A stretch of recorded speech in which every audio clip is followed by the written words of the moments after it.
Intimidated about cooking for a crew on your hike or your camping trip? Well, I just cooked up this great recipe, a great fried rice recipe for this crew by a river here in the Pisgah National Forest. So come along as we talk about how to make cooking for a crew easy. Let's get cooking.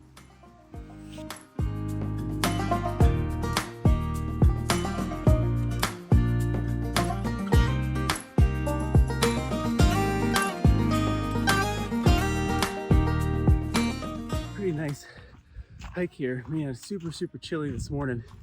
The sun is waking us up. This is really awesome.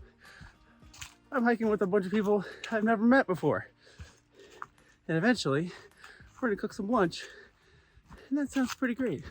The whole thing about outdoor eats and what I keep doing this is that I get to connect with you guys around the country, cook up some great meals, and explore some locations that I've never been before. Pretty awesome. See you at the top. Hey guys, we made it! Nice. Wow, this is beautiful. A little smoke haze, but...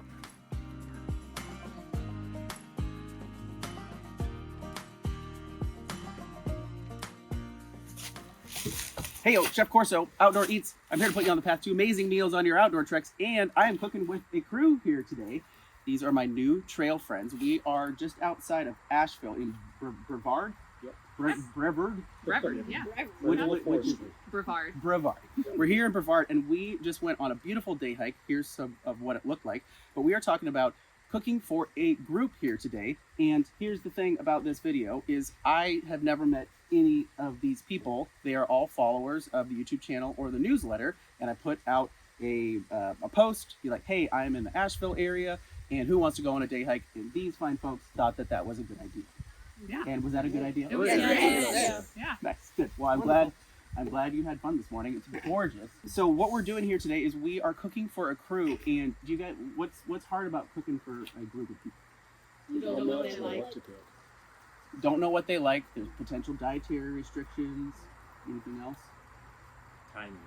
Timing it, yes. Right. If you're doing multiple things, to be able to get it all coming out at the same time, especially if you're cooking for a lot.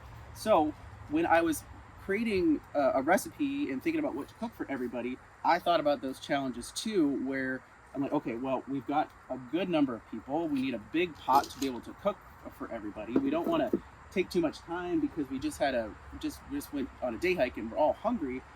But I don't know what you guys like. I don't know what your preferences is. I don't know if you think snap peas are the best thing ever or the worst thing ever.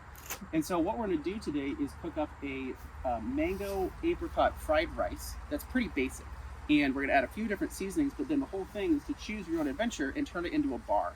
So this is a really great tip for all you guys out there, and parents out there too, if you're cooking for your church group or just your whole hiking group crew here, is to make one batch of something and then turn it into a bar. So loaded mashed potato bar, fried rice bar, noodle bar, and that way everyone can choose their own adventure, get exactly what you want, and you don't have to break your back too. That's the other thing that, I like cooking for people, but I sometimes don't want to break my back with all of the ingredients or all the steps. Like, I'm hungry too, and I want to enjoy sitting by the river in a few minutes, and turning it into a big pot with a bar situation. It's a really easy way to be able to make everyone happy, and maybe try something new too. And also for you guys, have you guys ever met each other? No. Not before today. No. See, that's pretty great. Like, people come together for some lunch by a river, through Outdoor Eats. Love it. It's what it's all about, folks. Getting outside, cooking, and sharing. And also, real quick, parents, give me a verbal that we're okay to use the kids. Yep, we're okay to use the kids. Perfect. Thank you. Very important. So, we've been talking enough. You guys ready to cook? Yes. All right, let's get cooking. All right, first things first, we're going to get some trail preppers to chop up some of our apricots and our mango. So go ahead and pull those out. And we're just looking for a rough chop on there. Also, if your kids are able, letting them help with prep can be a really fun way to cook together. And those mangoes are a little bit tougher, so you got to get your elbow grease in there.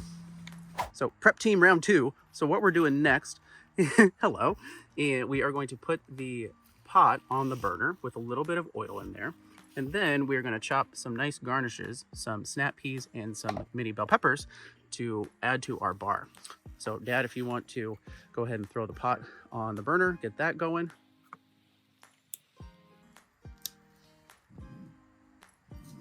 There you go. Great. Get that pot right on there.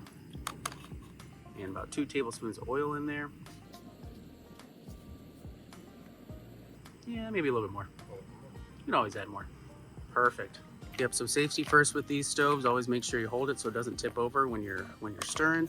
But I like adding a little bit of heat to these dried fruits. They've been sitting in a bag for who knows how long. You can get a little bit of sear, a little bit of heat on them just to wake them up. Good job. Nice. Smelling good. Yeah, what are you smelling? Smell toasty. Kind of does a little bit. Toasty, a little sweet. Okay. Oh man, that does smell really, really nice. Okay, let's go ahead and add some water. And I'm probably gonna add that whole bottle.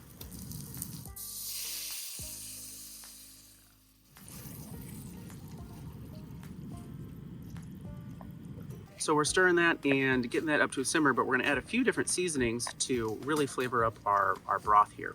So we're gonna go ahead and add 2 teaspoons of salt. Yep. You know, probably about the same of ginger. That's doing a great eyeball. Maybe 1 more of those. Good. Perfect. And then 1 of garlic powder. Coming up. Man, I like this. I like not having to cook and showing how to you guys how to do it. So It smells like rolls. smells like The garlic powder. on some rolls. Yeah, for Like the sure. garlic knots for Thanksgiving. Garlic knots at Thanksgiving. Wow. You need to invite me to your Thanksgiving. That sounds delicious. That's looking great as far as stirring. So let's put our lid on it. Perfect. And we're gonna wait for that to come up to a simmer, and we're gonna go then add our rice. But in the meantime, we are gonna chop some more veggies. So if you want to start chopping our snap peas, and if you wanna start chopping our bell peppers, we can get going on that. All right, we've got our veggie peppers hard at work. Don't worry, the parents said it was okay for them to use knives. Corso didn't give random children knives. I said I had Band-Aids. Dad has Band-Aids, good. So you can also do a whole bunch of different styles of veggies. This is a really great recipe to be able to clear out the veggie bin too. If you got a little bit of broccoli flowerets or the mixed veggies or anything you really have in there, and gives you some really nice color. And again, you can kind of choose your own adventure as far as what you want to put on your bowl. So if you don't like snap peas, you don't like green onions, don't like any of that, you don't have to put them on your bowl. Nice, you guys are doing great. And we've got whittling going on in the background.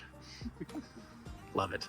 All right, we're at our next step where we are going to check in on our pot and hopefully add our rice. How's it Ooh, smell? Pretty good. pretty good. Ooh. That ginger's popping out a little Ginger's bit. coming out. Mm-hmm. Wow, colors are great. So once that water comes up to a simmer, go ahead and add the rice. Go ahead.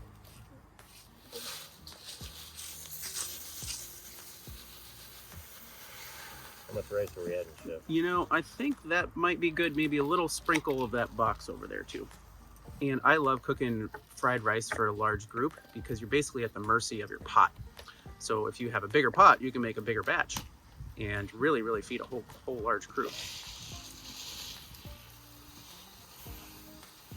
That should be great. And then we're gonna put the hat back on it and turn off the burner and go sit by the river for 10 minutes.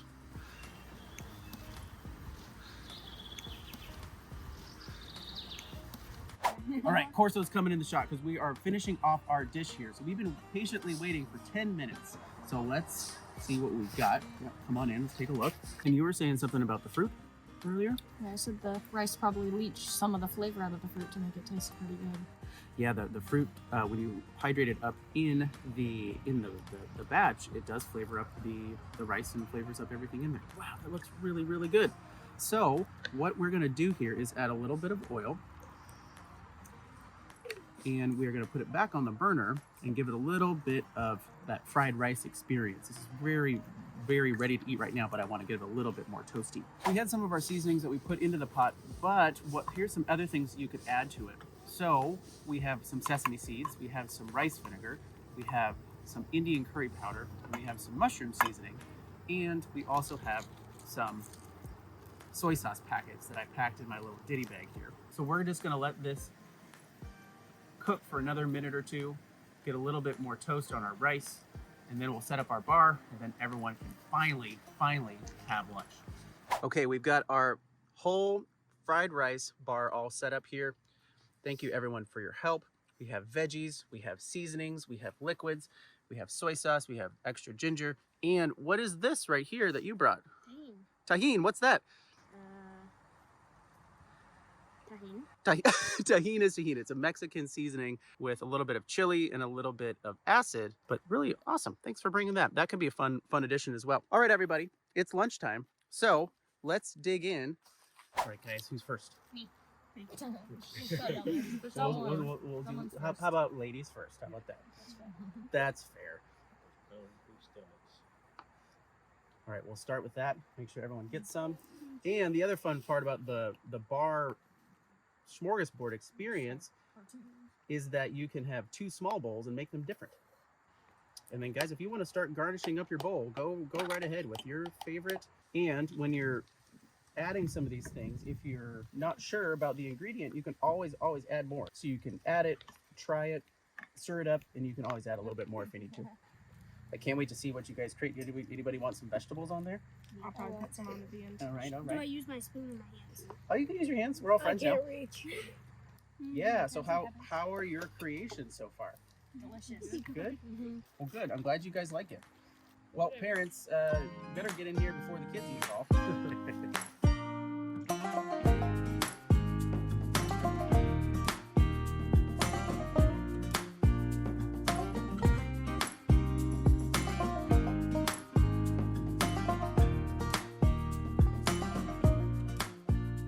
So, it looks like you ate it all.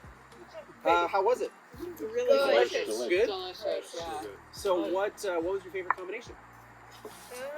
Everything together. Everything together. The everything bagel, everything fried rice dish. That's awesome. I like the soy sauce with the peppers and beans mixed with the brown ginger. Ginger, that's a nice combination. Like the sweet and spicy with the curry and the fruit, Okay. and then the nice crunch from the fresh vegetables. Yeah, there's actually it's a pretty simple dish, but it's actually quite layered in its flavors and textures and things. And I love packing the snap peas and the red peppers on trips because it gives you that little bit of crunch and that little bit of freshness. Well, thank you so much for coming, and thank you so much for replying to a newsletter email and coming and cooking with me. I'll totally do it again. Everybody, get out there. We're getting into some winter time, but you can still go out and enjoy the outdoors. It doesn't have to be a super long, crazy trip. You can just go and cook lunch by a river. But get out there.